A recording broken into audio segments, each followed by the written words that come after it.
હર હર મહાદેવ।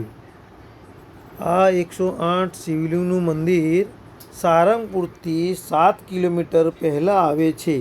જે ભક્તો સારંગપુર દર્શન કરવા જાય છે તે ભક્તોને જણાવવામાં આવે છે કે આ મંદિર કુંડલગાંવ સારંગપુરથી 7 કિલોમીટર પહેલાં આવે છે અને ત્યાં 108 શિવલિંગની પૂજા થાય છે। 108 શિવલિંગ પર જો તમે જળ ચઢાવો છો અને તેની પૂજા કરો છો, 108 પૂરેપૂરા જળ ચઢાવીને તેની પૂજા કરી પછી જે અંદર મહાદેવનું મંદિર છે, શેષનાગનો ફોટો છે, ત્યાં અંદર શિવલિંગ, એક બીજું શિવલિંગ છે, અંદર સાક્ષાત મહાદેવ બેઠેલા છે। જો એના ઉપર તમે જળ ચઢાવો છો અને તમારી જે પણ મનોકામના હોય તે માનો છો તે પૂરી થઈ જાય છે। અને તે જોયું છે, મારી પોતાની પણ મનોકામના પૂરી થઈ છે, એટલે હું આ વિડીયો બનાવું છું। આ વિડીયો બનાવવાથી મારી બીજી મનોકામના પૂરી થાય એ મારી આશા છે ભગવાનની। જો શંકર ભગવાનની પૂજા હું મનથી કરતો હોય, ત્યાં જતો હોય, અવર જવર કરતો હોય, જ્યારે પણ જઉં ત્યારે તેમના દર્શન કરતો હોય તે તમારી મનોકામના એ પૂરી કરે જ છે।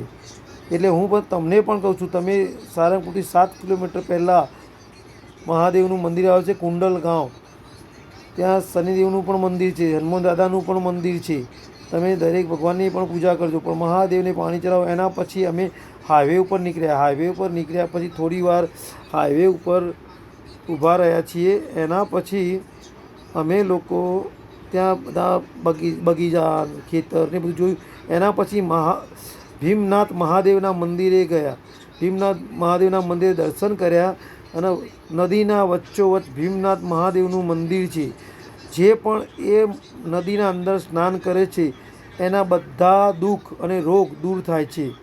શરીરના કોઈ પણ રોગ, કોઈ પણ દુઃખ હોય તે દૂર થાય છે અને મહાદેવને ત્યાંથી જળ અર્પણ કરે છે, જળ ચઢાવે છે, એની પણ મનોકામના પૂરી। ખાલી તેનું નામ લઈ લે, જળ ખાલી એના શરીર ઉપર છાંટ મારી દે જળની, તો પણ તેના દુઃખ દૂર થાય છે। એટલે હર હર મહાદેવ બોલો અને આગળ વધતા રહો। જો મહાદેવને માનતા હોય તો ભીમનાથ મંદિર દર્શન કરવા જાજો। તે નદીના વચ્ચોવચ્ચ શિવલિંગ છે, એ શિવલિંગ મહાદેવનું છે।